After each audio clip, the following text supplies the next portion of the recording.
At the pinnacle of his power, a man risks losing control. The world is not kind, so its kings become cruel. Murder is never mercy, it's never noble, and it's never redeemable. To the maniac, murder is an art form.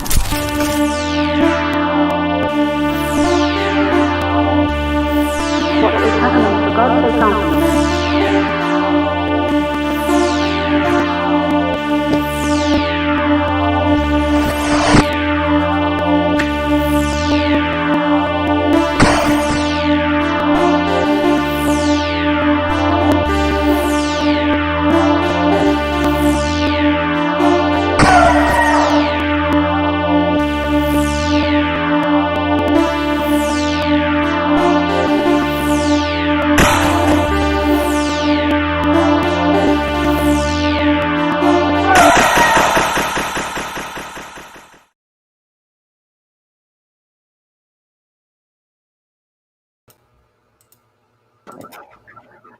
Welcome back to Visited by Voices Live.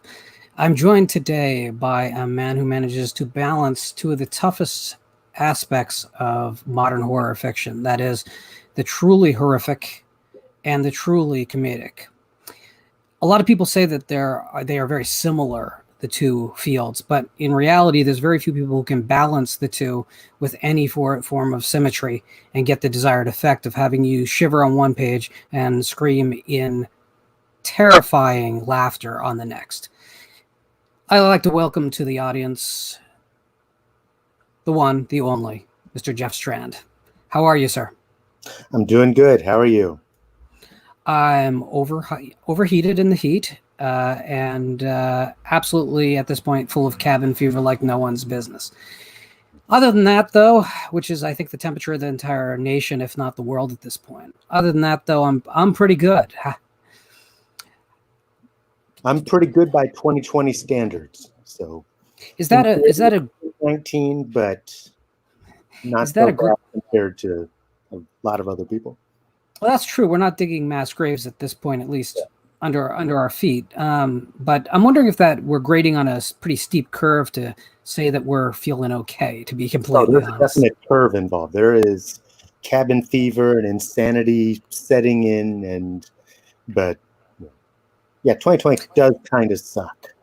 I'll say it. I'll be the one to say it. 2020 sucks. Oh, no, I don't think there's been very many positives to speak of at all. My voice is exclusive, but 2020 sucks. I'll run a headline under you when I upload the replay. It'll be a ticker take, letting everyone know just in case they miss the news that everything's awful. So before we start, I just want to point out that there is a connection between me and Jeff. It's not a deep connection, but it does exist. So I don't want anyone to feel that there's any pro quid quo going on as far as my inviting you onto the show. We have had short stories published in the same anthologies from Cutting Block Press, back when they were Cutting Block Press, not Cutting Block Books. And they are my current publisher. So that's out there. But Jeff, you've worked for so many publishers. That's almost an irrelevancy. Wouldn't you say? You can do a pretty decent Kevin Bacon game with me in the horror small press. So definitely. And we'll get into what the small press means in these days eventually. But I just want to say, if you're not familiar with Jeff's work, I came to you with pressure.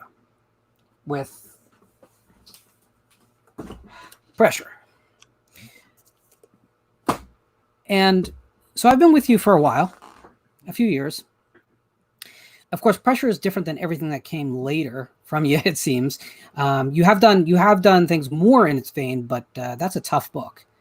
That's a pretty mean-spirited book by your standards. And I applaud you for being able to make that swing because it's a hell of a swing. But you're probably better known for things like your Wolf Hunt series or Clowns versus Spiders or, a number of books with titles that themselves kind of set the tone on what they are, like a Grave Robbers Wanted, No Experience Necessary, or A Single White Psychopath Seeks Same, which I was daring myself to say on the air because I was sure all those S's were going to just get away from me. So how does one build a career where so few tread. Like the comedic horror thing is, I would say it's, and correct me if you feel this is incorrect, but I feel like that is pretty much your wheelhouse. And at this point, especially in the small press, you own it. I don't think there's anyone else really operating consistently on your level in the comedic horror. There are a few people doing it, and obviously David Wong has had, vast mainstream success doing it, with John Dowd. John Dowd at the end. So that it's out there. Christopher Moore doesn't do comedic horror exclusively, but he's done a few books in that vein. So, I'm not the only person doing it, but it is pretty much what I'm known for. If you, think, what does Jeff Strand write? People will say funny horror. So, and although you're so capable of anything you want to do in the genre and outside the genre too, we'll get there. But it's just a fascinating thing to me that for myself, I always considered myself one thing, right? You didn't seem to pigeonhole yourself like that at all. And I guess a lot of people would say that, but you actually walk the walk. There's real variety to your work. Right. And in some ways that's good because, people say, wow, he does all kinds of stuff. It keeps it fresh and interesting for me. On the other hand, when you don't have a real specific niche, it's a little bit, the marketing's a lot harder. I would probably be a lot richer if I had just said, I write psychological thrillers and that's what I write. And I was, 26 books into a series, I would be doing much better financially. But, I do like to just bounce around and keep it unpredictable. So. But I think you're building your own brand. Well, you've built your own brand around that sort of, when you crack a Jeff Strand book open, you may have expectations, but one of those expectations is that you're going to be surprised. And I think that's fascinating. Let me ask this. Let's start off the ball rolling this way. What got you into horror? What was that moment what got you infected? It goes way, way back when I was really little, and we were walking through the grocery store, and they had a bookstore display, and my mom said, "You want a book?" I was like, "Of course I want a book." And it was things you've always wanted to know about monsters, but were afraid to ask. And it was aimed at kids, and it was basically just questions about the horror genre. And this was all old black and white, 30s, 40s, 50s type stuff with a full page still on the. And this was, early 70s, so you didn't have access to any of these movies. So it was purely an imagination thing. You would read about King Kong, but have no way of seeing King Kong because I grew up in Fairbanks, Alaska. So you didn't, this was pre-cable, pre-streaming. So, you didn't get to see King Kong. It wasn't playing at your local theater. So a lot of it was just imagination. So I was really into it just really from that book for a long time because I wasn't really reading the books or watching any of the movies. Was there UHF stations in Alaska at that point? No, we had one station that was CBS, one station that was NBC and ABC combined. So really? So none of the syndicated shows would be on. Like the network shows would just be on at weird times. So shows that the real world would watch Thursday at 8 would be Sunday at 2 or whatever.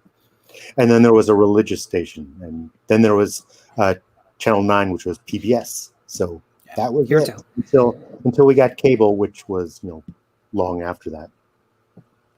Wow. So I mean, we're of a very similar age, but obviously that is something that I have not heard. That little exposure. I at least could wait for some Saturday afternoon. The local UHF station would play something. Right. We didn't have that. So people grew up with their horror show host. I'm a Dr. Paul. I grew up with Dr. Paul Bear. I don't have that. That wasn't until we moved to Ohio. And then, then we had Elvira's movie Macabre and stuff like that. But that was not a growing up experience. That was when I was 15.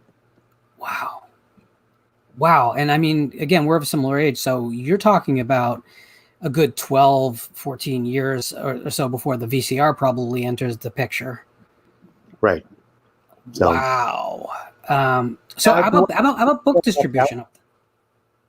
I didn't feel left out because I was really more of a humor person anyway. Okay. And so, they would play Marx Brothers movies on the PBS station. So that was what I was really into. I wasn't a huge horror fan outside of this book, which had all this stuff that I wanted to see, but didn't. So when did you get access, and what did that do to your perception of the genre? Well, we got, once we got cable, then of course we had a million channels, and you could watch TV all day, every day. But I wasn't really a horror fan at that point. I had sort of outgrown the book, which was aimed at little kids, and so it was movies like Poltergeist, which PG rated. So that I watched Poltergeist, dozens of times. But I didn't consider myself a horror fan. I became a horror fan really in high school. And that was purely from having friends who were horror fans. So my best friend, we were both really into Monty Python. So we would watch Monty Python and the Holy Grail every week. And then he said, well, let's get this The Evil Dead or something. We enjoyed that. And then just very gradually over the course of my high school career, I turned into an obsessive, crazed horror movie fanatic where we would, rent 4 or 5 VHS tapes and watch them all night. But that was later. That was a high school type thing. Before then, I wanted to be a comedy writer. Well, you kind of got there. Yeah. So what about the literary side of it? What was your first early that horror was novels? Humor. Horror novels, again, high school. As a kid, I didn't read horror. I read, Encyclopedia Brown. I liked Beverly Cleary, Judy Blume, just fun kids having antics, liked adventures, mysteries. Not a big horror fan really until high school. And then suddenly it was, well, let me see if Stephen King is any good. It's like, yes, he's very, very good. And then I read every Stephen King book that was available up till that point. And then I've never heard of this Dean Koontz guy. Let's see if he's any good. Oh, yes, he's really, really good. And then read every Dean Koontz book I get a hold of. And then Robert McCammon. And then someone's, okay, I'll read anything horror. I am a horror fiction fan. And then for most of my life, that's all I read. I actually had a conscious decision. All I have read for the past 20 years is horror. It's maybe time to check out books like Shogun and, classics of non-horror. But for a long time, I was just exclusively a horror reader. Well, I don't think that's necessarily. I mean, I exclusively might be a bit much, but one of the things I constantly hear from people as advice for people just getting into writing is, read outside the genre, read everything. And the problem I have with that is it's good advice, but it's also blinding advice, because if you're not aware of what other people are doing in your chosen field, you're going to run across that brick wall of submitting something and getting back, yeah, this is like cliche, or 6 novels like this came out last year. We don't need another. So I always found it to be necessary to read in genre. Yeah. Well, also with the horror genre, you can read horror novels and get a completely different experience. It's not formulaic. It's not, you can read a Rath James White book, and that's very, very different from a Charles L. Grant book. A little bit. There is a vast, difference. Even if you just read Stephen King, you're reading a lot of different types of fiction. If the only person you ever read is Stephen King, you're still getting a wide variety of stories. So you can read nothing but horror and still have a lot of variety in your diet. Though I encourage everyone to pick up someone besides King every once in a while. Because actually, this is a subject that comes up a lot on the show, especially with the literary guests, is that you were talking about your experience in the 80s, and it's a perfect illustration. King was your gateway. I mean, to me, it was Charles L. Grant's Shadows anthologies and King, right? And then, yes, pretty much all the names you mentioned, Kuntz and McCammon, and add people like Barker a little bit later to that, and then the Del Abyss line blew my head off like a shotgun. What, you could do that? And people like Brian Hodge and Kathy Koja and Elizabeth Massey start like just firing on all cylinders in ways that not only no one else was, I didn't know was possible. But what's interesting is when you hear those names roll down and we all kind of have those collective experiences, it seems like today it is much, much harder for a writer to get that level of name recognition. And it seems like the media is much more fixated on King. If Entertainment Weekly reviews one horror novel a year, it's going to be whatever King releases. Right. So how did we get there, do you think, that it's the focus is narrowed as far as the mass market so much. Well, way more options. Back, in the early 90s, like Mike Arnzen's Grave Markings, one of the first Delibes books, that blew me away. I loved it. Everyone had read it. Everyone I knew who was into horror had read Grave Markings because it got a lot of attention. But there weren't a ton of options. I would go to the bookstore, see what was on the new releases rack, and okay, this is what I'll be reading tonight. And lots of other people were doing the same thing. Whereas now, with self-publishing, which I love, I have gone, I started off small press, went to big press, and then circled around to self-publishing, which is what let me quit my day job and become a full-time writer, ironically enough. But there's, so many options now that you can't. My most popular book is still only read by a very small number of horror fans. There's not that much stuff out there where everyone has read it.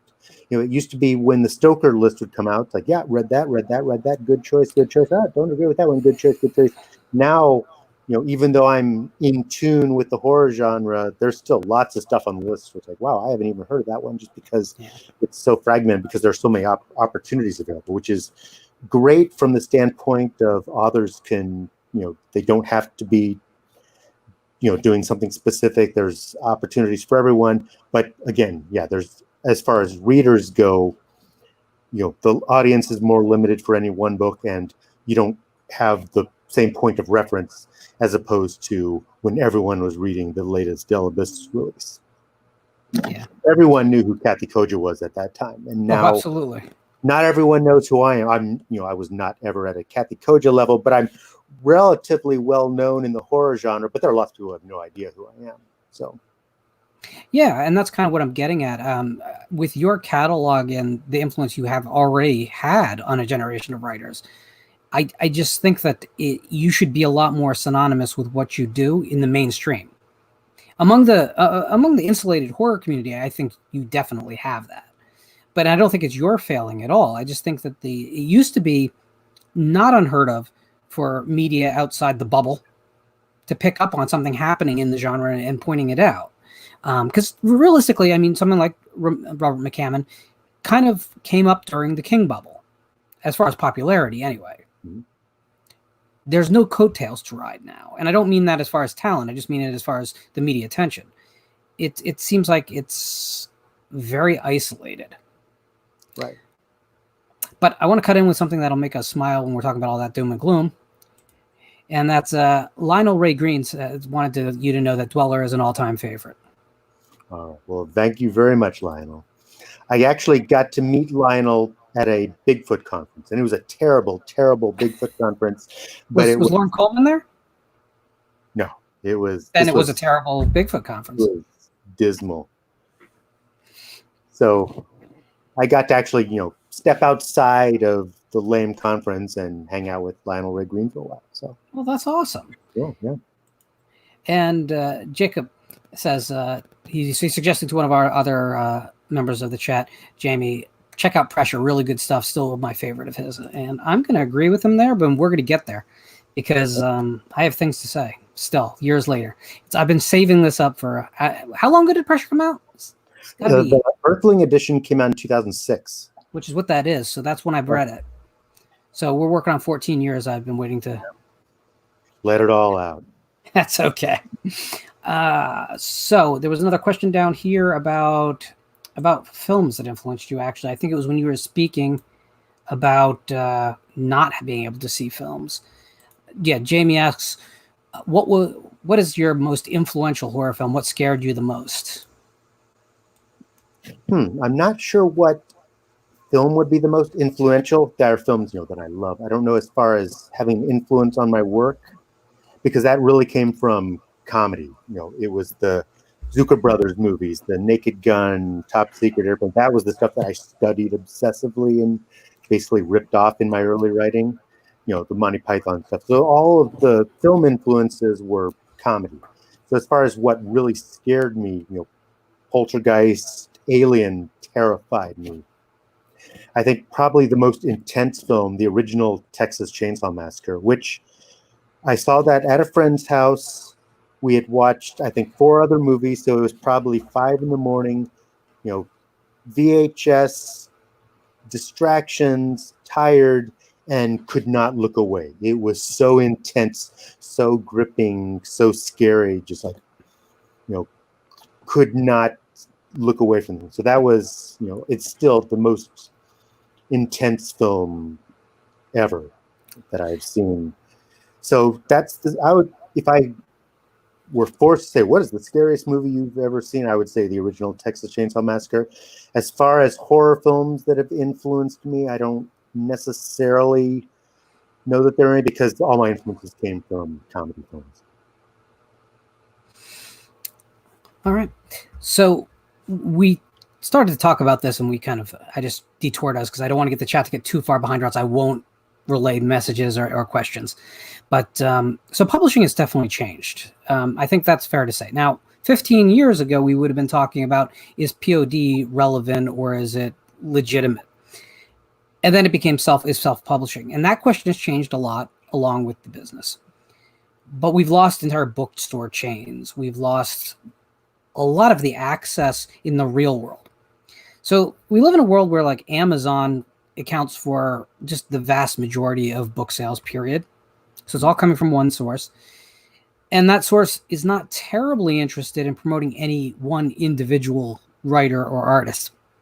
So where do you see the state of, it doesn't have to stick with just horror, though, that's kind of what the show is, but feel free to go wherever you need to. What's the state of publishing as you see it right now? You've embraced self-publishing, but where does it all stand right now? Well, just from a purely personal standpoint, self-publishing is why I have a full-time career. I published a lot of books before I quit my day job. Now I write full-time, and it is because of the self-publishing Amazon exclusive type stuff. And it really comes down to 70% royalties versus 6% royalties. If the leisure mass market edition of Pressure sold as many if I had sold that many copies of the self-published version, I would be just fabulously wealthy, because I make so much more per copy. So it's enabled me to, stick to a niche, have a smaller audience than a mass market person, but bring in enough income that I get to make my entire living through writing books. I don't have a side hustle. I write books, self-publish them, and that is how I make my full-time living. So for me personally, I understand there are significant disadvantages to Amazon's monopoly. You miss some of the smaller bookstores, a lot of that experience. At the same time, I also miss the experience of going to a video store in the 80s and going through the different rack, picking a VHS tape off, looking at the back, saying, which one am I going to watch tonight? I'm nostalgic for that. But if you were back in 1989 saying, look, Evil Dead 2 is out again, you don't get to watch it, but someday you'll be able to turn on this magical device that will give you tens of thousands of horror movies that you can watch for $8.99 a month. I was like, oh no, take me there. I'm not nostalgic for this crap anymore. Let's do Netflix in the future. So yeah, I am completely aware of, there is a definite downside to Amazon, but not for me personally. For me, it is the whole self-publishing thing it's given me the career I have now. So, well, obviously you had a back catalog to move over into that realm, right? And that had to be a huge jumpstart. Absolutely. What happened? Because, I started,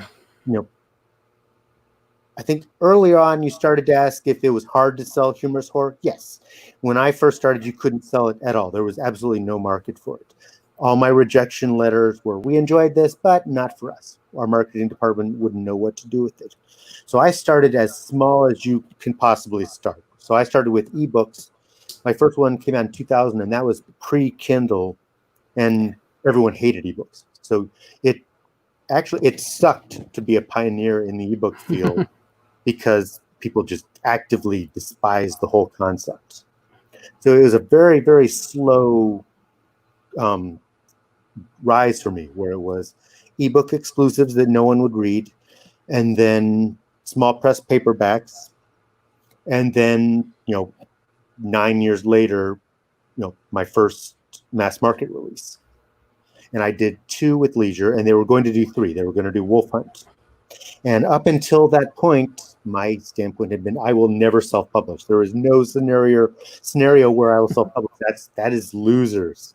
You have given up on being a real writer if you self-publish because you didn't do it. It was very easy back then. If I was standing in front of a group of aspiring writers in 2000, I would say, get an agent, have that agent sell your book to a mass market publisher, and that's it. That was the 2-step process. Get an agent, have your agent get a publisher. There was no other quote unquote legitimate path to success that was widely accepted. Then suddenly I had 2 mass market books, so I had achieved technically my goal, because you could go into any bookstore and there it was, but I wasn't making anywhere close to enough money to quit my day job. And it was, the financial aspect was so small that it wasn't even like on the radar. It was like, this isn't even going to build to this. I'm going to have a day job for the rest of my life unless something drastically changes.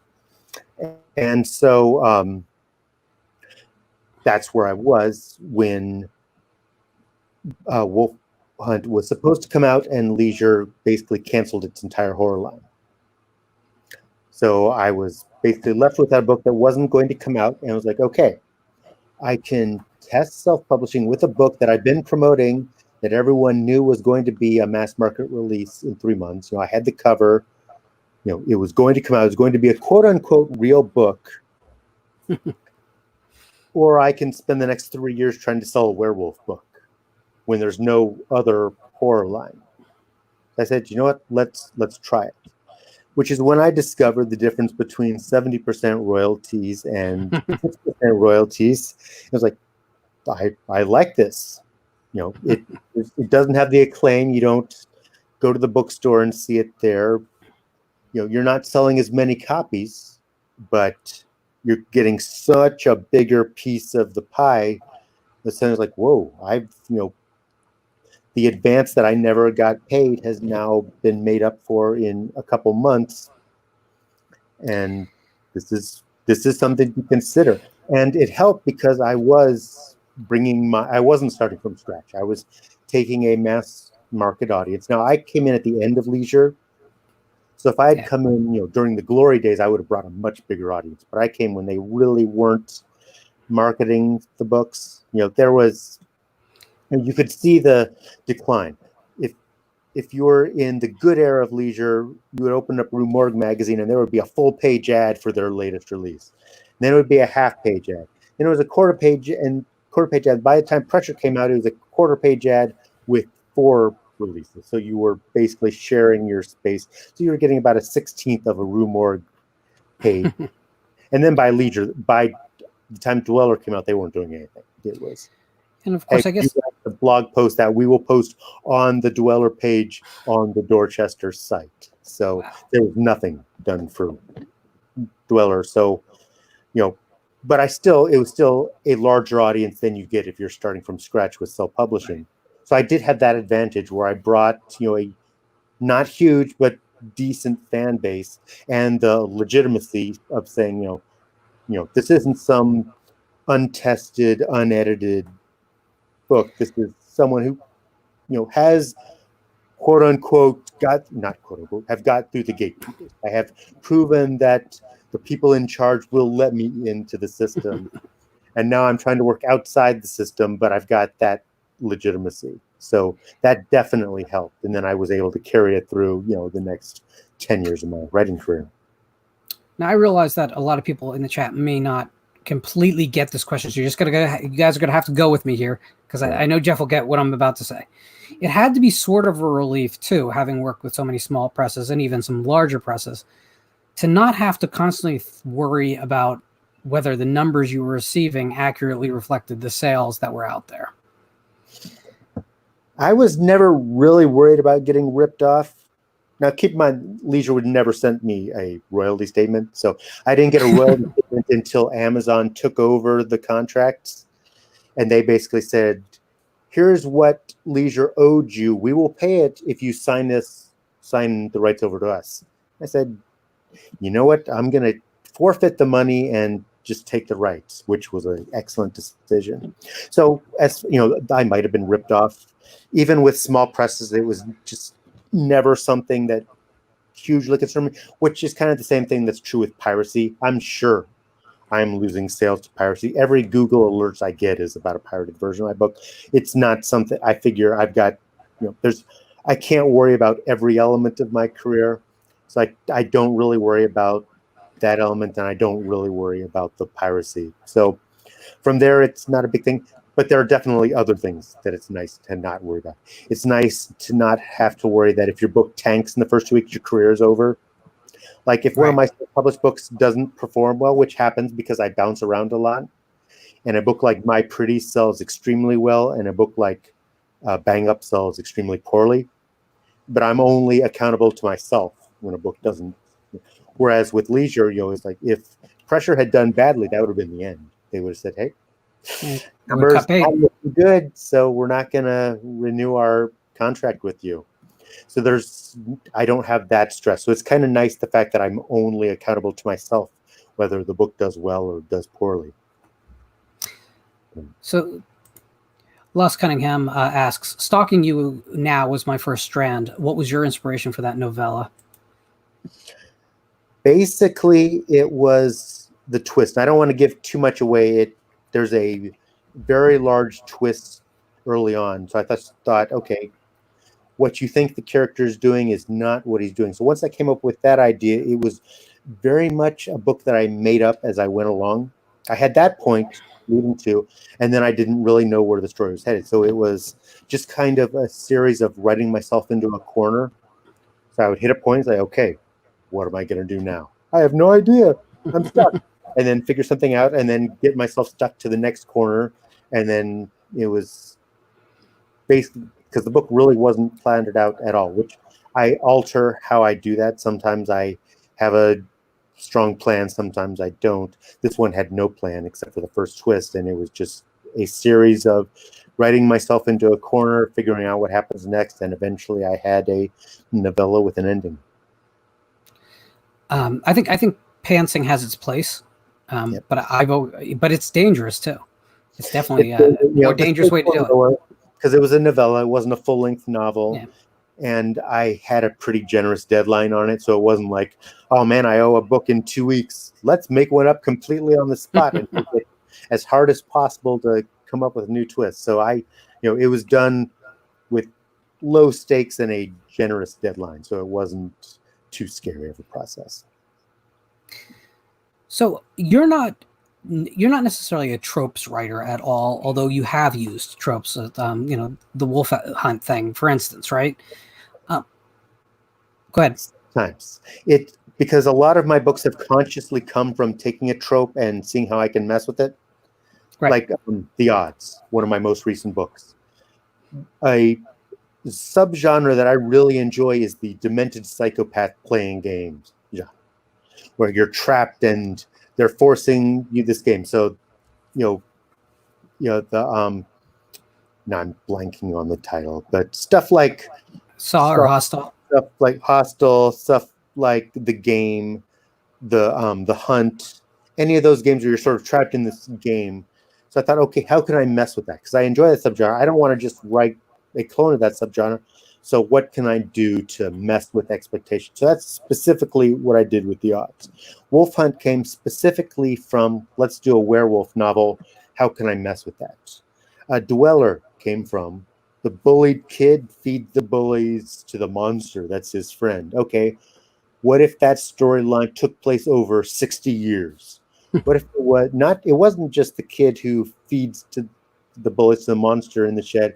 What if it goes from when he is a little kid to when he's in his 60s? It covers their entire lives. So as far as tropes, I try not to do generic trope fiction, but a lot of the inspiration for my stories has been, all right, in this subgenre? How can I mess with the story? Yeah, I don't think anyone would accuse you of just following a cliche at all. But what I was going to go with is, so there was a time that I'm sure you remember when something like zombies or slashers was just not something that was considered worthwhile to pursue in literature, in the horror lit side of things. It was happening all over film, but there was a deep cleave between the two forms of expression. Today, that's not an issue. Obviously, people like Brian Keane kind of broke down the door on the zombie thing, and the slasher thing was a little bit more resistant, I guess. The pure slasher thing, anyway. But do you think there's been a big shift there? Do you think there is a big difference now between the array of elements in a horror novel and horror cinema, or has it sufficiently broken down that you can just bleed over in either direction? I think it has sufficiently broken down that you can just bleed over in any direction. Like, one of my deepest regrets is, as a horror, I was an avid horror reader and I was an avid horror movie watcher, and yeah, the two didn't connect that much. So I would, boy, wouldn't it be great if there was a novel that was just like Dawn of the Dead?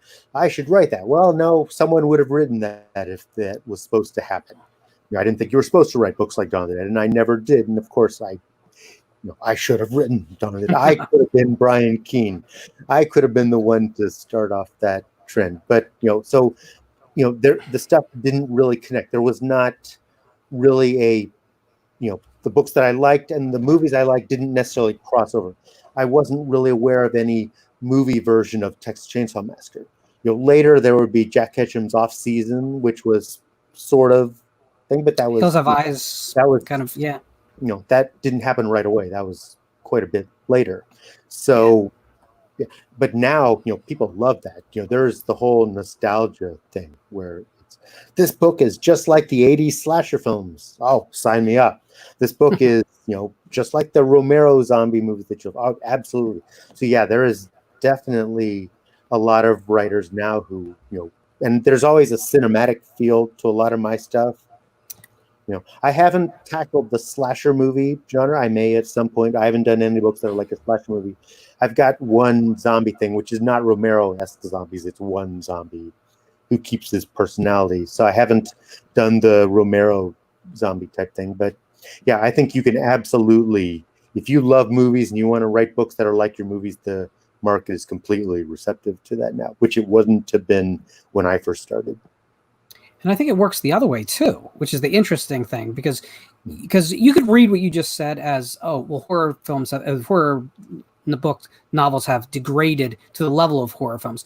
But I don't think that's fair, because something like Hereditary or The Lodge or Relic comes out, and they're just as literary as anything coming out in genre on the page. Yeah, it absolutely works backward, because the fact that Hereditary made over $100 million in the United States is insane. Because that is not a safe, mainstream friendly movie, and at all.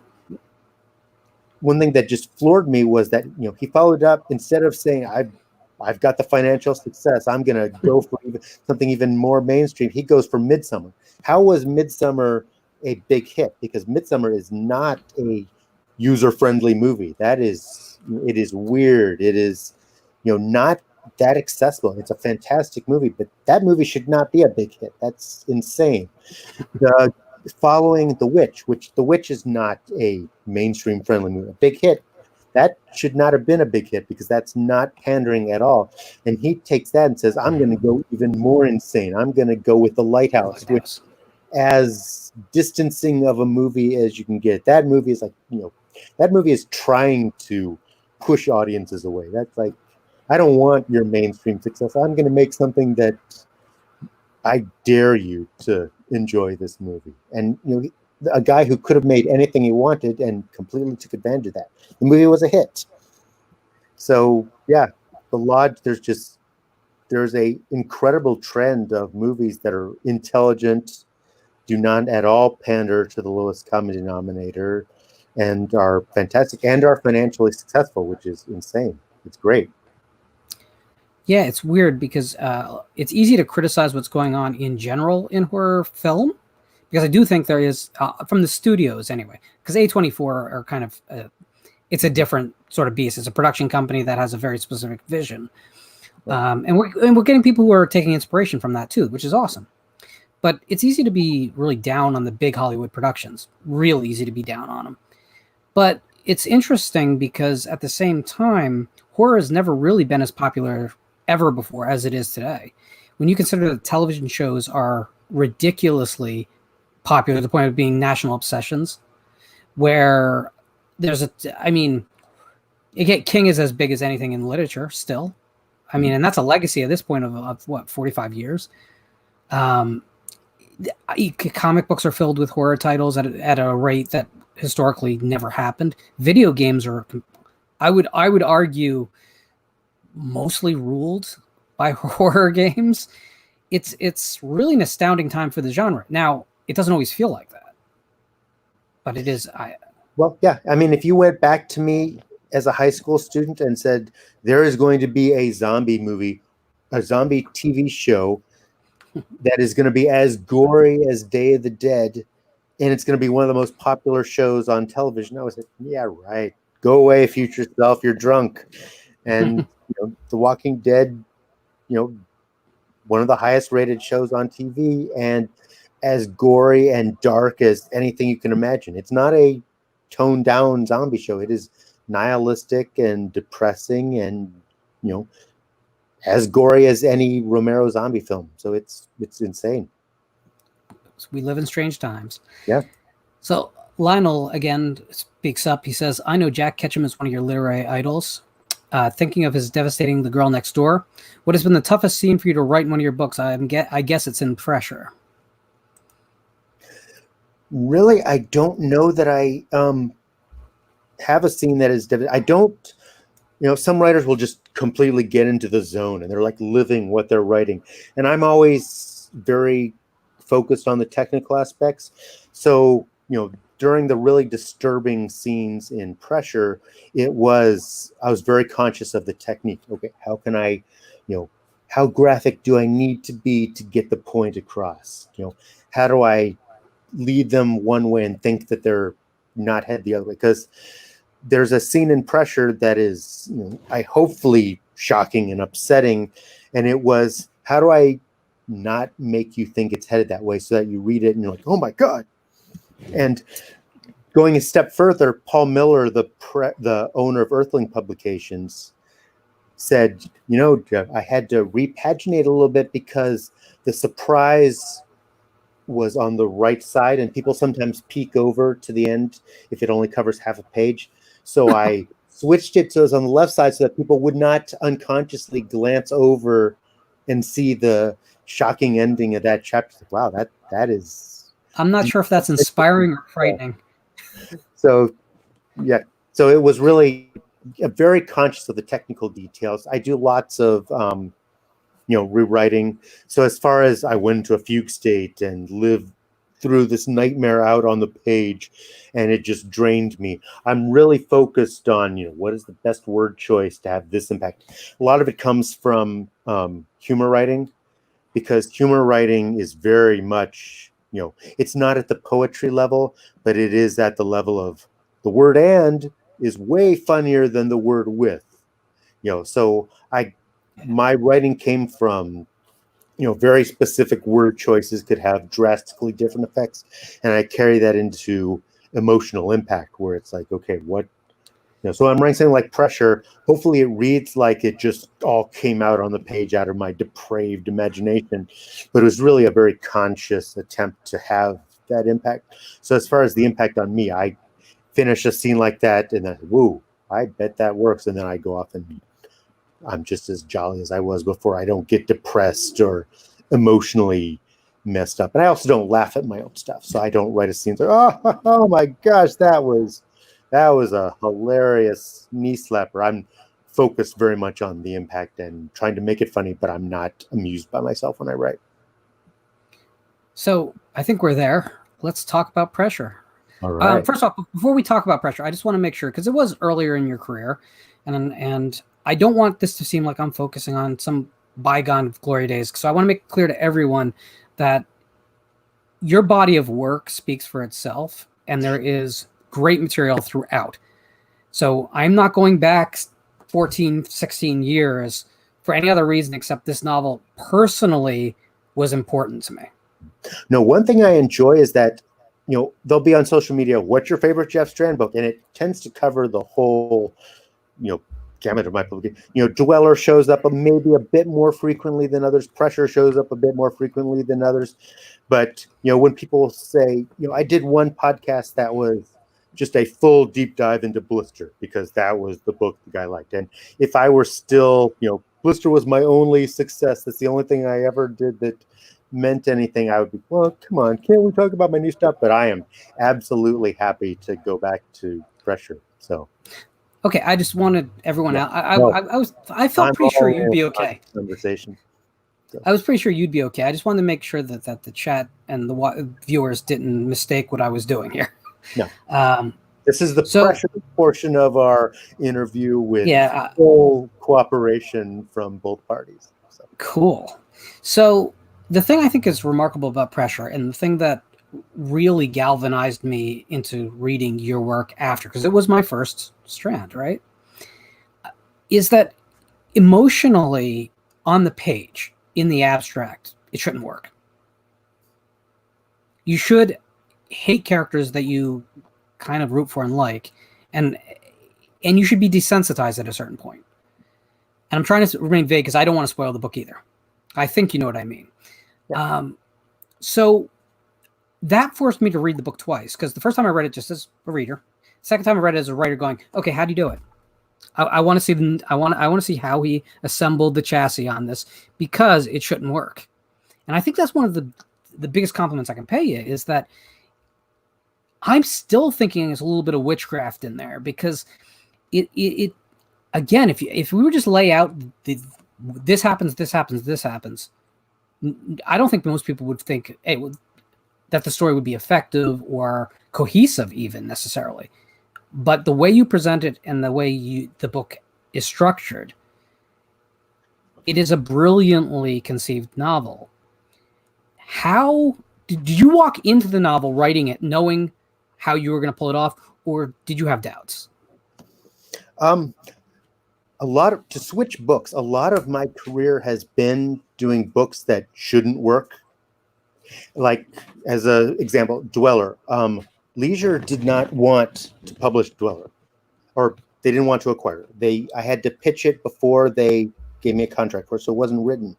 And so I'm like, it's about this kid, and he becomes best friends with a monster, and it lasts 60 years. It's like, that book can't work. No, it will work. Trust me, that book can't work. How about 5 years and we have a deal? No, I want it to be 60 years. And I had to do a full chapter by chapter outline to prove to him that it could work. And he still wasn't convinced that it could work. And that has been a lot of my books. Cutter. It's about a serial killer who finds a Boston Terrier, and it makes him into a better person. That shouldn't work. So I love books that should not, in concept, work. And that's actually how horror comedy works. It's called Grave Robbers 1, No Experience Necessary, and it's really dark and gory, but it's funny. That's not how literature works. No, trust me. So a lot of my books are trust me, it'll work. So with Pressure, it wasn't, that, I don't know that I was necessarily conscious of this story should never work, because it was earlier in my career where I didn't have to sell it to people because I didn't have a publisher, so I was just writing it my own. Whereas most books after Pressure were contracted first. Right. So I didn't have to convince anyone, because I was just, once the book is done, I'll try to sell it, because that's how it worked. So I wasn't real conscious of that, but as I went along, it was, how dark can I get this and still bring the reader along for the journey? Because some really awful stuff happens. It's not, you want the reader to be completely on the side of the narrator. You're not supposed to say, I don't like anyone in this book, this is garbage. You're supposed to, there's the good guy and there's the bad guy, but there is stuff that happens that is it's on that line. It's not, He does not rescue orphans and save nuns from burning buildings. It goes to very dark, upsetting places. So yeah, it was, what can I do to keep you engaged in it? Even if you're not fully, on his side, even if you wouldn't, if you saw him on the street, you wouldn't go, "Hey, Alex, how's it going? I read about your delightful adventures." Even if you would cross the street, I wanted you to still be engaged in the book. So I was very close to that. It worked for me. I stayed on the side you wanted me to be on, but I was fully aware. I was fully aware that was almost a betrayal of some of my values, and that's interesting.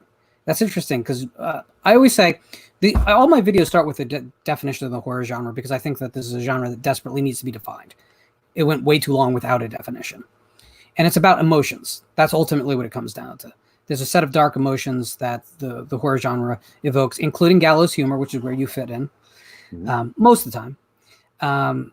But I always like when I'm being challenged because I'm feeling the emotion that's different than what the concept on the page screams that I should be feeling. That is, to me, the highest form of any art, to be honest with you. That's Stendhal syndrome on the page. And I think that's a remarkable, remarkable thing. I actually wanted to bring this up for you. Las Cunningham says he just bought Allison elevator pitch to bump it up on the way to his to be read pile. What if Carrie had grown up to be a middle-aged woman keeping her powers? So that's my elevator. I probably could have done better. But it was right off the shoulders, so you're fine. I think he'll bump it up anyway. I think he will say, you know what, he tried. He answered my question. He took me seriously. He didn't just ignore it. So I think I think Allison should be bumped to the top of his to be read pile just because of the effort I put in. So I just want it noted that Tim has some of my books on that pile. So don't bump it too crazy, okay? Yeah, Okay. All right. Choose which side you're on. So, well, I'm sinking on that pile right now. I can see it. So when we talk about the harder elements in horror or even in crime fiction, it's increasingly a conversation around the fact that we live in a world where you can dial up any manner of obscenity online, including some of the most dire violence on any lively extreme out there. So the challenge becomes like contextualizing it in a way that's compelling enough for it to still work, because by itself, there was a time, and I'm sure you read some of these magazines back in the day, especially early 90s, there was a ton of horror fiction magazines where the stories seemed to be ratcheted around one shocking event. And I don't think that would play today because that need is filled with a click. So how do you see us still being able to go there, as it were, in a world that is oversaturated with all the stuff that used to be kind of taboo? Well, actually, this relates to a Facebook conversation I was having yesterday, comparing Jack Ketchum's The Girl Next Door to Let's Go Play at the Adams. And I consider The Girl Next Door, like many others, to be one of the greatest horror novels ever written. And I did not like Let's Go Play at the Adams at all. And they're both shocking. They're both graphic. The premises are sort of similar in that someone is trapped and tortured. But the beauty of The Girl Next Door is that it's all about the characters. You desperately want to see these girls get out of this situation. And the reason the book is so brutal is because it's people, you're just like, she has to get out of this. Please, please let her get out of this by the end. And so it's just a devastating, brutal book. Let's Go Play at the Adams is about someone who's saying, I'm screwed, now I'm going to be tortured. And to me, it's just a geek show. Now, some people disagree. Some people think it's shocking and brutal, but I think it's all surface level brutality. So with Pressure, it is not, let's watch horrible things happen. It is very much about, can they stop this from happening? The most shocking stuff is in the middle of a suspense sequence. It is not just, to put it in cinematic terms, it is not a cold camera observing what's happening. It is, can he get out of this? He is in a very, very serious predicament that seems to be a no-win predicament. And, where is the book going to go? Is the book going to wuss out? Is the police going to show up and say, we're here to save you? Or is it going to be taken to its logical conclusion? But it's about suspense. It's hopefully I've set the groundwork for you caring about the main character. Hopefully he's a engaging narrator. It's not a book that jumps immediately into a suspense scene. The book is actually as funny as anything I've written in the early chapters. It starts off, just let's ease you into it. It's funny. There's some, antics. He's got his friends. They're a fun group of kids, and then gradually gets dark. And then, as the book goes on, it's just goes into the full-on nightmare. So I've got you. Hopefully you care about this guy. So then once he's thrust into just awful, awful situations, you're with him. It's not just, look, I'm Jeff Strand and I'm grossing you out. And I bet you can't turn the page because this is just awful stuff that I'm describing. You're with him. You're like, I don't know how he gets out of this. And then hopefully you say, wow, he played fair. Without offering spoilers, I think the book plays fair with how dark it gets. You think, that makes sense. There's no cop-out. So it was really, it's not ever, what can I do that is the most disturbing and messed up thing that will just, stick in people's minds forever. It's, what is the story I'm trying to tell? How can I make the story as intense and suspenseful as possible? So I basically set up a scenario, thrust the character into it, said, I'm not going to wuss out on where this scenario is supposed to go, and then that's where the book goes. And hopefully you say, you know what, he played fair. It's not just chewing up your food and opening your mouth saying, look at this. It's hopefully, I think, justified. This is a really dark book. It took us to really dark places, but it laid the framework for it and showed why the book needed to go this far. Yeah, so it's always the difference for me is like, it's one thing to convey, I think I've had food poisoning. That could be an engaging story. But if we're just going to get down and look at the vomit on the concrete, there's not much there. Right. Right. The suspense there is he going to puke? Right. Oh my God, he's at a party. Will he stop puking? So it's not the close-up of vomit spewing from your mouth. It is he going to puke? Oh my gosh, he's at a party. He has to impress these people. He's on his first date. This is going to be devastating. This is, his big break. He's got to give a speech. And then once you vomit, it is horrifying because you've got all the setup. You've got the suspense. It's just as graphic. And then, everyone remembers, remember that time when he vomited during his big speech, as opposed to, he just vomited. That's so gross. Look at the chunks. Oh, yeah. So you need the framework around it. Obviously, I own Pressure as the original edition. So I wanted to talk to you about a little bit about that, because another way that publishing has changed is that, if we go again back to probably our most comfortable period, 12, 15 years ago, when, the small press meant usually like limited editions, very elegantly produced books, meant for a smaller audience perhaps, but an audience that would pay a little bit more. But then there would be a later edition that was more of a mainstream release. It wouldn't be mass market. But there was always those options, right? You had your leisure paperbacks, you had your trade paperbacks from smaller publishers, and you had your limited edition extreme versions, slipcased and numbered, and I don't know, with every third copy had a doodle from the writer on page 60. But today, that all seems to be almost irrelevant. It's still there, actually, and I still am a big part of it. It's just, it's different. So in the glory days, Delirium Books would announce a limited edition of 500 copies, and they would be gone in hours. Yeah. All these books were selling, 500 copies in the first day, and it was wonderful. And then the numbers, 250 copies, and the market is still there because almost all of my horror titles come out through Thunderstorm Books, but they're low print ones. So Whereas I used to be able to sell out 400 copies in a day. Now it's 60 copies. So, the audience is still there. It's just, it was narrowed down to the most devoted fans. But you'll still find, high class, expensive hardcover, extremely well produced, all signed books. Just the numbers aren't there. And, because they sell out so fast, they don't get, quite the level of promotion. Because if I have a book that it's only 60 copies and the price point is way out of the range of, not only what people can afford, but what they would ever want to pay, I'm not out there, doing podcast interviews. So what's your latest release? Well, my latest release is the $99 version of Allison. It's, it's a very niche market, and that market is aware of where to find the books.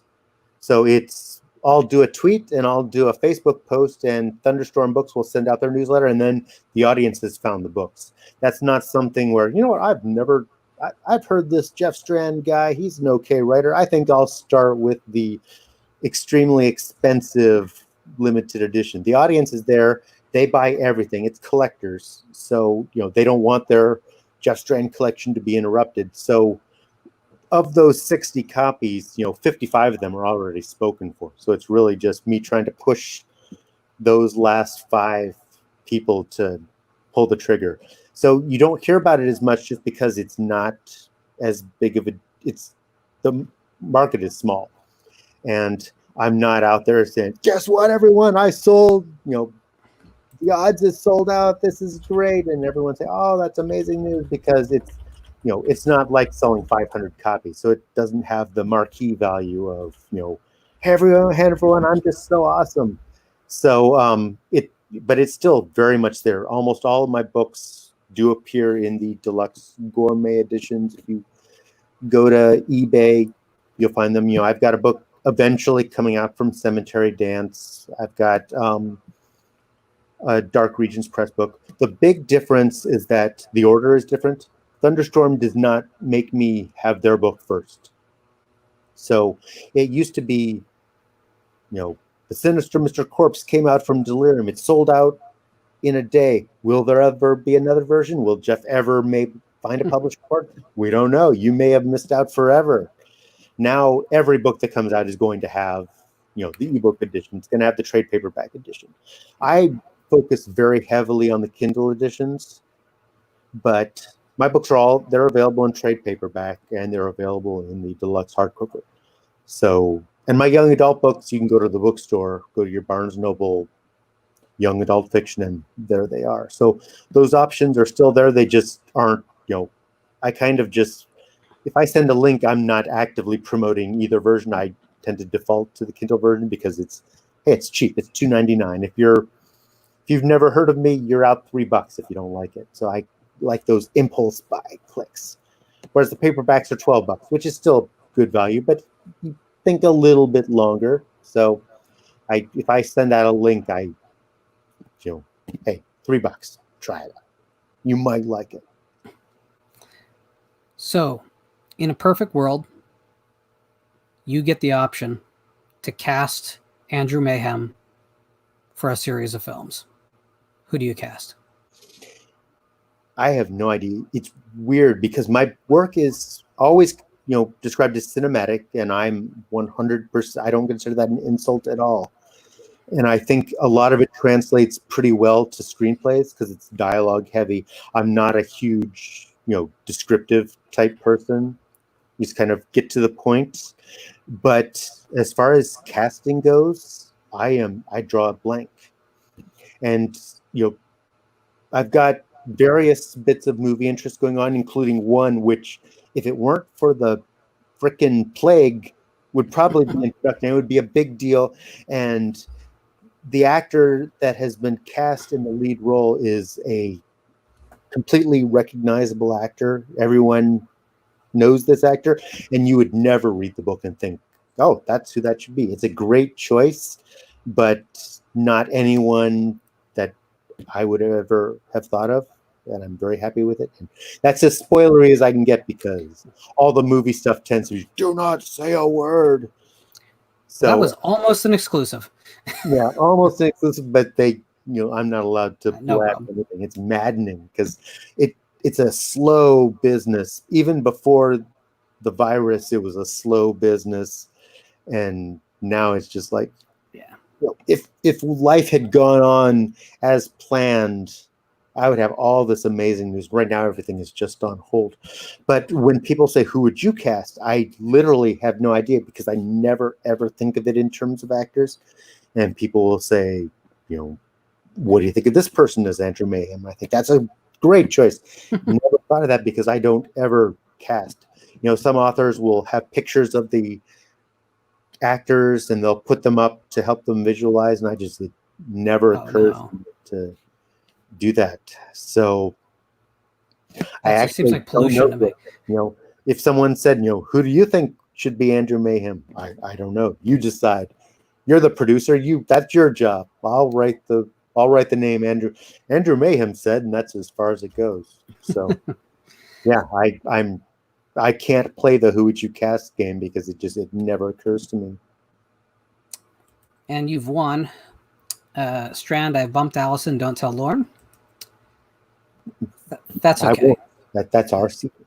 That's okay. So Lionel asks, your book Fangboy seems to be your oddest, most non-commercial release. I loved Nathan Pepper and his tale, but it doesn't fit neatly into any category. How did Fangboy come about? Fangboy is my most divisive book, and I would say, there are people who say this is Strand's shining hour. I know someone who says that Fangboy is literally her favorite book ever. Of all the books she's ever read, Fangboy is her favorite. There are lots of people who say, you know what, I like Jeff's book, but I did not enjoy this one at all. It is divisive, and it was not intended. You never write something saying, I hope people hate this book, but I was very aware of it because it is a weird, weird book, and it's not intended for everyone to like. I do some books that, you hope, something like Pressure. Now, Pressure gets really, really dark, so that's going to turn some people off. I think Blister, I think most people, if you would pick Blister up, I think most people enjoy it. Wolf Hunt, that's an accessible book. Fangboy is weird, and Fangboy came from a multi-book contract with Delirium where I could write anything I wanted.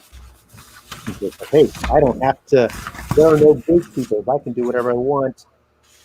What would be fun? And I was just going for a walk, and I thought, what would be fun is kind of a really dark fairy tale, and a fairy tale for adults written in the style of a book for children.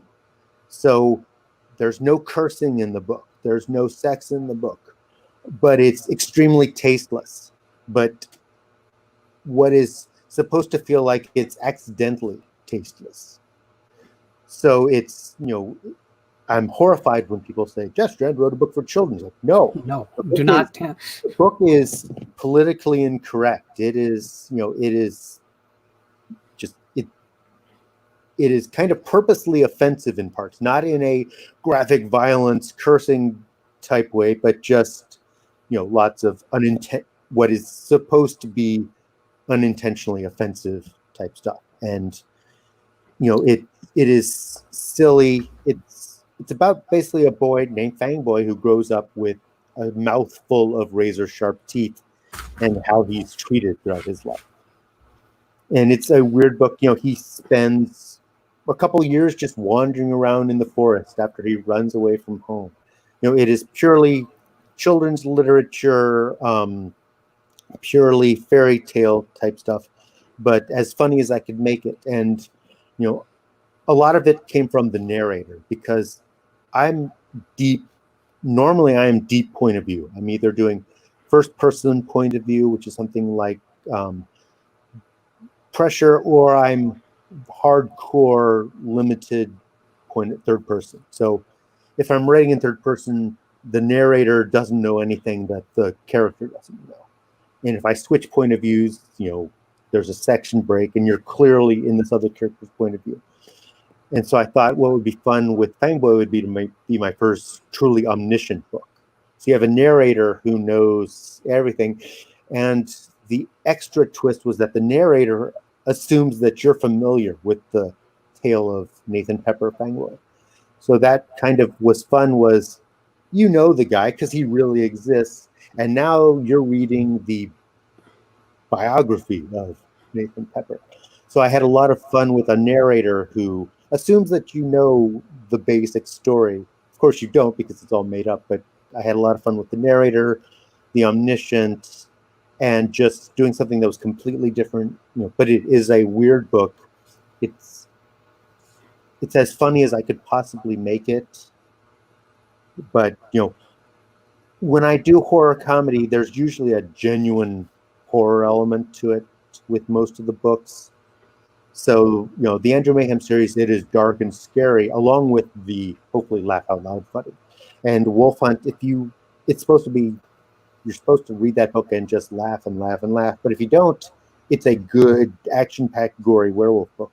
Whereas Fangboy is a comedy. It is meant to make you laugh. And some people love it. Some people think it is, one of their favorites of my books. And some people are like, yeah, no. But it's $2.99. So if you read it and it doesn't work for you, and you'll figure this out early. So you can actually do the free Kindle sample and figure out, because it's not a bait and switch. You're going to read, if you read the first chapter, you can say, yes, the tale of Fangboy is works for me, or you can say, yeah, no. And I actually wanted to take it a step further and call it The Adventures of Fangboy.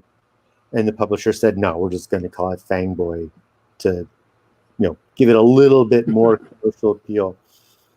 And of course, the cover looks like children's literature. And the German edition is this depraved kid, with giant fangs, probably completely messing with people who are like, oh, this terrifying novel about a kid who bites people's throats open, and it's not that at all. So yeah, I loved it. That was a fun book to write. I am proud of it. That is probably one of my top 10 favorites of my own books, but divisive. And I knew it was going to be that way. So not every book is intended to work for anyone, because I'm trying to not do the same thing over and over. And generally I keep that in short stories. There are short stories that I love, that it's not everyone's going to like it. I have a story called Deformed Son.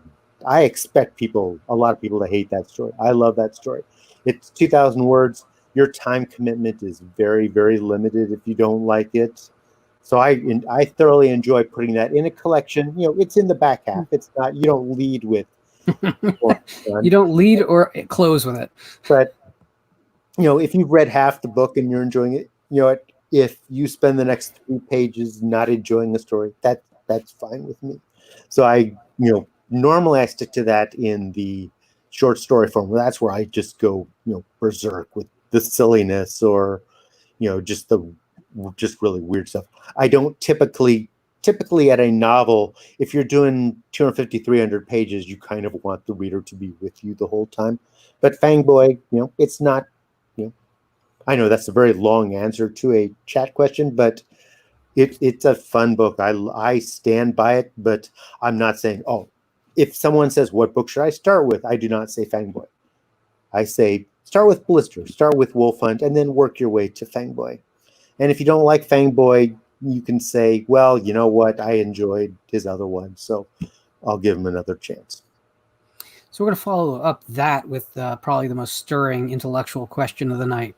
Steak Sauce wants to know your favorite Pop-Tart flavor.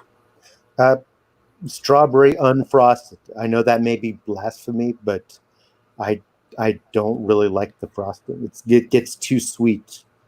So this is amazing. I have a unfrosted strawberry Pop-Tart story to share with you. How that should never happen in life. So I'll tell you, I like them too, but you know what I do?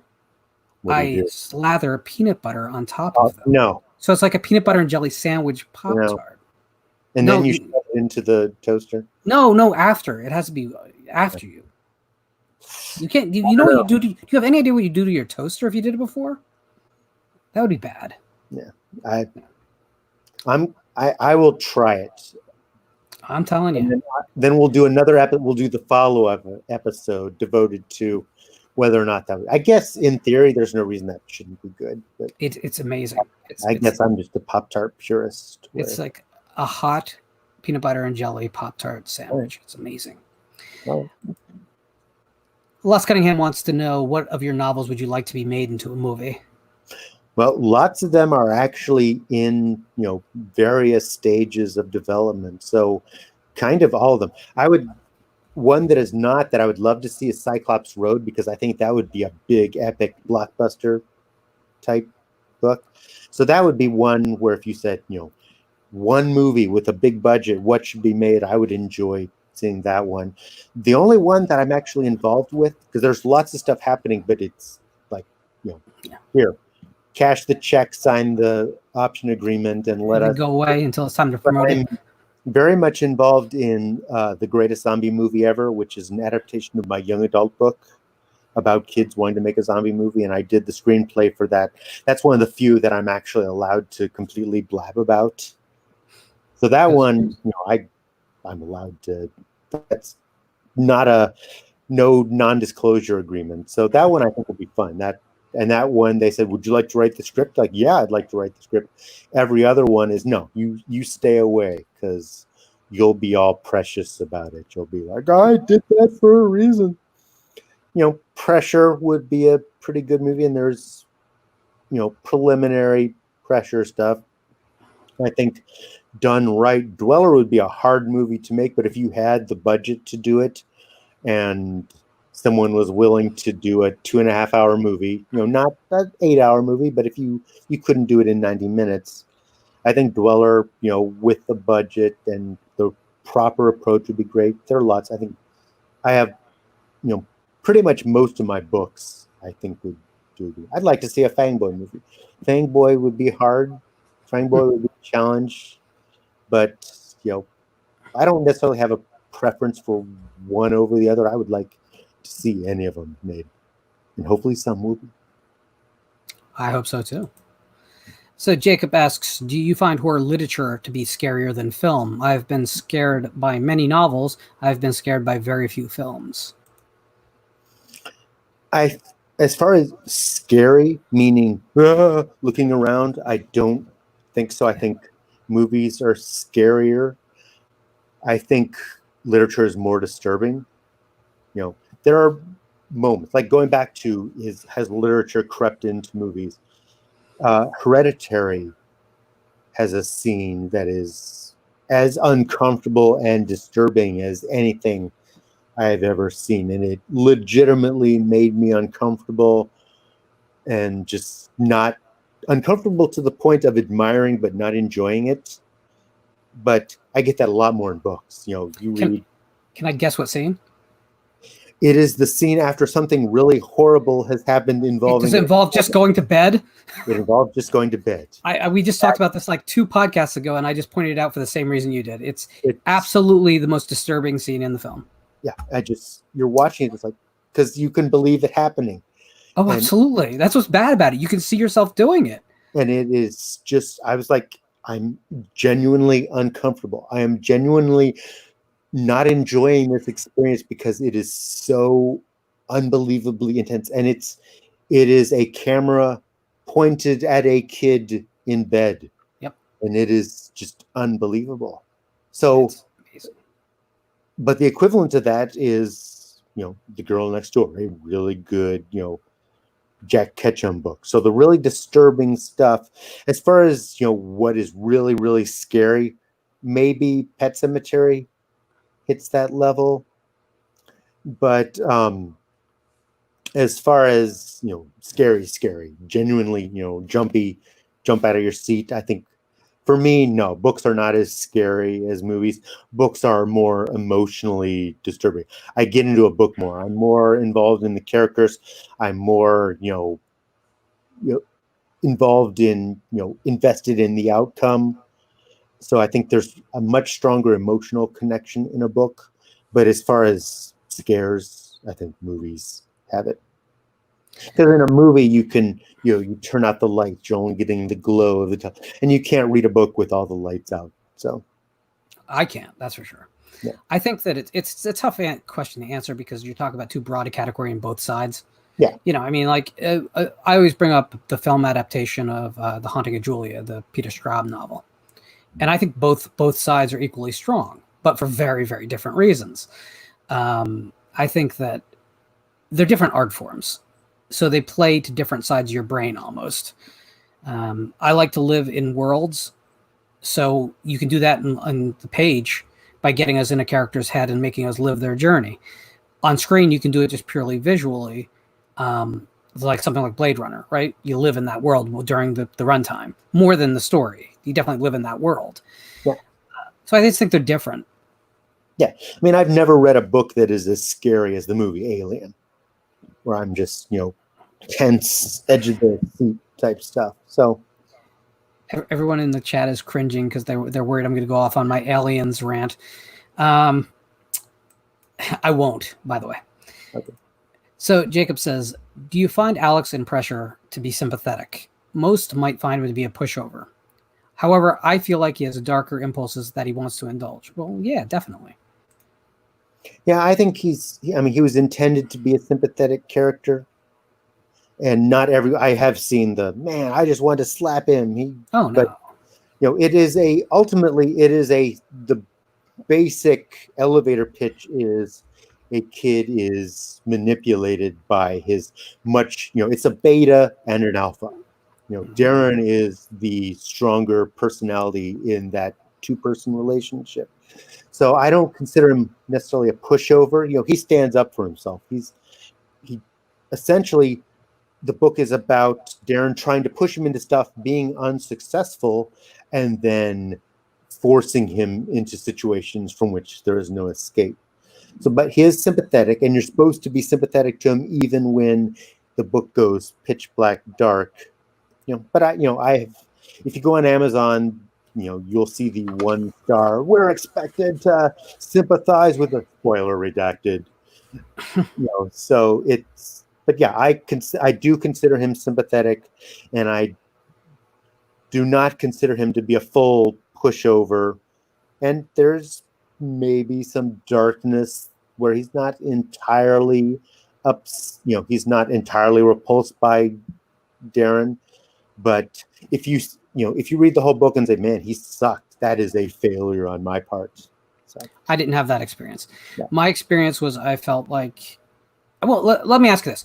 So I feel that horror mainly appeals to people who have at some point or always felt like an outsider on some level, because all the horror elements become like the metaphor for all the things that we feel we couldn't enjoy in life, the things that held us back, the parties we weren't invited to, if you will, in some sense. So I think a character like him is a perfect kind of cipher for that, because you can see how a little taste of something that always seemed to be out of reach could force you to make some horrifically bad decisions, or at least to go along with some horrifically bad decisions. That's how it played to me. I don't know if that was exactly your intent, but I didn't find him to be unrealistic in what he was willing to do or being a pushover at all. No, because, go ahead. That is the kind of character I enjoy writing about, the misfits. I would say most of my characters, fall into that category. I do not, I don't tend to write about the charismatic winners. I have, Blister was a conscious attempt to steer away from that. It's like, okay, Dweller, a lot of the characters are, they're the loners, the outsiders, the misfits. So with Blister, I was like, okay, I'm going to write about a guy who is very confident, very comfortable in his own skin, very successful in his career, just to do something different. And he was a fun character to write. And of course, the other main character in the book goes the other way. She hardcore, complete outsider, complete misfit. So I have to but the narrator is a comfortable character. But generally, it's going to be the Alex Fletcher from Pressure, the characters who don't feel like they fit in. And those are the fun characters to write. Bring Her Back, one of my favorite narrators, a guy who is just, he's completely self-aware that, he's a big, creepy-looking guy. He's socially awkward, and he's aware of that. He doesn't blunder into social situations and, wow, what did I screw up? I'm a screw-up. I'm creepy-looking. I say the wrong thing. I turn people off. I can't, move past this and I hate it, but that's how I'm hardwired. And those are the characters I tend to write about. And so, you build stories around that kind of character. I don't write James Bond characters where, it's, that type of thing where it's all about the guy who can handle every situation.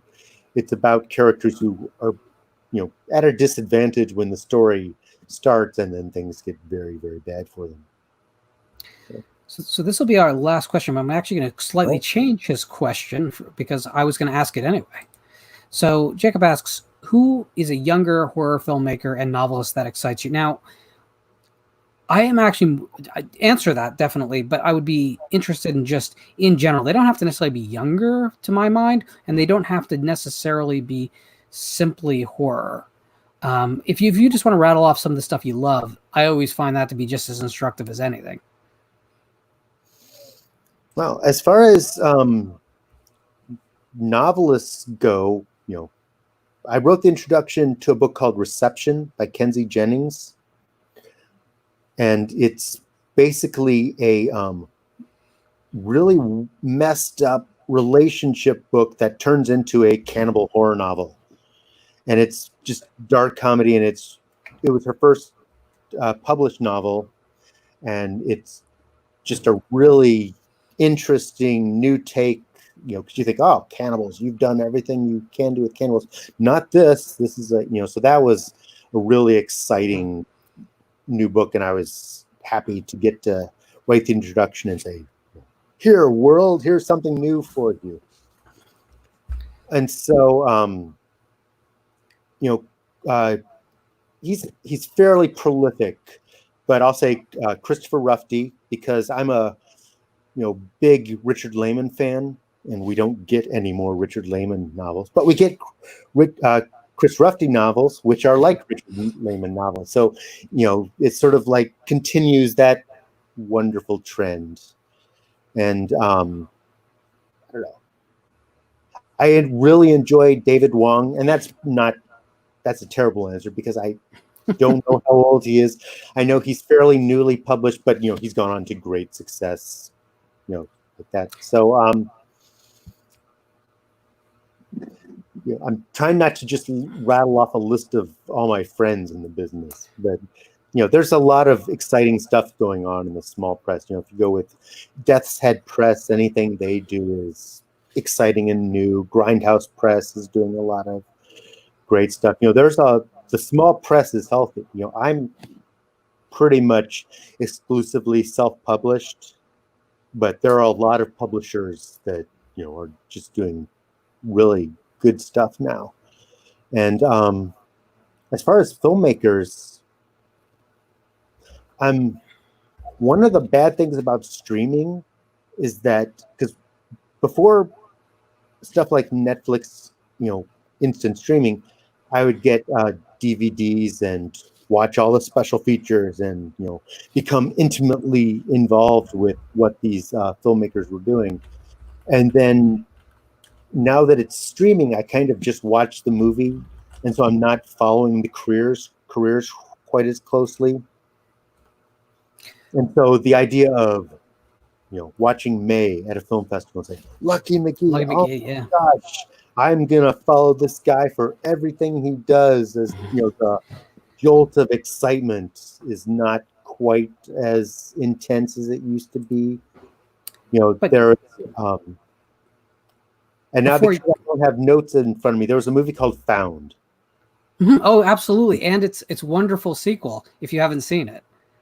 Yeah, Headless. Yeah, and that was at a film festival, and I, Sunday morning watched. Is like, oh my god! I ordered the book ending, man. based on, became friends with the author of the book. That was one of those. I'm going to watch everything he does, and then Plank Face I loved, and so, and Scott Shermer, I didn't completely embarrass myself. So, that was one of those where I was like, if I see Scott Shermer's name on, I'm going to check it out just because Found was so exciting to me. Yeah. And that's my default answer on, what movie have I probably never heard of that you should watch? Found. That was a great one. So, yes. So that, to give a one name answer to that question, I'll say Scott Shermer. But yeah, because of the way my viewing habits have changed, what also has happened is that I've discovered that some TV shows are just fantastic in 2020. So like let's check out Justified. Justified is awesome. I love the dark comedy crime thing. When I get into Justified, that's my next 3 months worth of. I'm not a big binge watcher. I don't have a lot of time. I don't play video games at all because I would never write another book. So I love the idea of video games, but that would be the end of my publishing career. And it's like, Jeff, what happened? Why did you go back to a day job? Why has there been nothing? Was it Writer's Block? No, it was The Last of Us. So I don't do that. And I'm not a big binge watcher. So when I get into something like the show Justified, or the show You, that hogs up, the next several weeks of my viewing time. So I'm not watching as many horror movies as I used to before the idea of, 6 seasons of Justified dropping, and then, where 20 hours of this great show, and that's what I'm going to watch, one episode a night. So it's harder to do which young filmmaker excites you, because I'm not as well acquainted, because I'm not watching the DVDs where I'm, audio commentary, documentaries. I would watch everything. I would know everything there was to know about a movie, and now I'm kind of just watching the movies. Well, earlier you'd mentioned Robert Eggers and Ari Aster. Oh, yeah. They definitely belong. I guess they're probably way younger than me, which is sad. Well, that's why I wanted to kind of remove that young tag, because I think that's almost irrelevant. Some great writers and directors and creators come at things later in life. It just happens. Yeah. I don't think that's even how he meant young. I just think he meant kind of new to the mainstream. Yeah, and if it's from the director of Hereditary and Midsummer, I'm there. You don't need to say anything. You don't even need to say the title of the movie. I will be there. And I did not like The Lighthouse, but if it's from the director of The Witch, I love The Witch. I'll be there. So I did like Lighthouse, but I think it's a completely different animal than Witch. Well, whatever. I don't want to get into the sidetrack, because that film is it's kind of the fangboy of the conversation, in that it was always made to be somewhat divisive. Yeah. You don't watch the Lighthouse and say, he obviously intended for this to have a Pixar level audience. Exactly. It is, I dare you. It's going to be in black and white. It's going to be a weird frame, so it looks like your TV set projected onto a theatrical screen. It's weird. It's inaccessible. You can't really tell what it's supposed to be. I can do anything I want. So here you go. Enjoy. Although I will say this, he didn't expect a Pixar level audience, but in a way, it's a really interesting companion piece to Inside Out. If you think about it. So, Jeff, how can people keep up on what's going on in your world? I already added a bunch of links to the description under the video, but let them know how they can follow you and keep in touch with everything you're doing. www.jeffstrand.com. Probably the best way is to subscribe to my newsletter, which is, I've just, as of this last issue, switched to a bi-weekly format. It's free. Every issue has a flash fiction original story. So it's not just news. It's not just links trying to sell you books. Every issue has a original story, and then it has some sort of goofy, interview type thing. I try to make it as funny as possible. I'm on Facebook, facebook.com/Jeff Strand author. I'm on Twitter, just as Jeff Strand. I post pictures on Instagram. Basically those. I'm not on TikTok. I'm on the old people social media. You're not dancing on TikTok videos? I'm not dancing on TikTok videos. I don't know. Is Snapchat even? That may be an old person's one now. I don't know. So you can find me on Facebook very easily. You can find me on Twitter, website, and the best way is newsletter, because if you forget about me or the Facebook algorithms decide not to show you the stuff, you at least get me in your inbox every 2 weeks. It's bonus content. Awesome. And as everyone here is well aware, I only bring people on the show if I actually endorse their work. So there will never be me just talking to someone who I have no interest in. Jeff, beyond just Pressure, which is a DNA novel for me, I have to say you've had an amazing, amazing career thus far. I can't wait to see where it leads, and know that you'll always have an audience among those of us who were those outsiders, who were crawling the video stores looking for the odd titles when we were young, those of us watching the UHF channels in the middle of the night. You'll always have us. We will always be with you as your audience, and you can't shake us no matter how much you might like. Well, thank you. I appreciate that. So for this channel, we will be back tomorrow night, which is not a normal night for me, but I'll be joined by the one and only Pezowel for a in-depth discussion of the film The Relic, which if you haven't seen, you definitely need to see. Relic is this year's Hereditary. That's my pull line for the film. I think it ultimately is that important, though very different. I hope all of you have a tremendous rest of your night, and please don't be afraid. If you haven't subscribed, please do so. Subscribe to Jeff's newsletter, and we will see you very, very soon. Have a great night. Good night, everybody. Bye.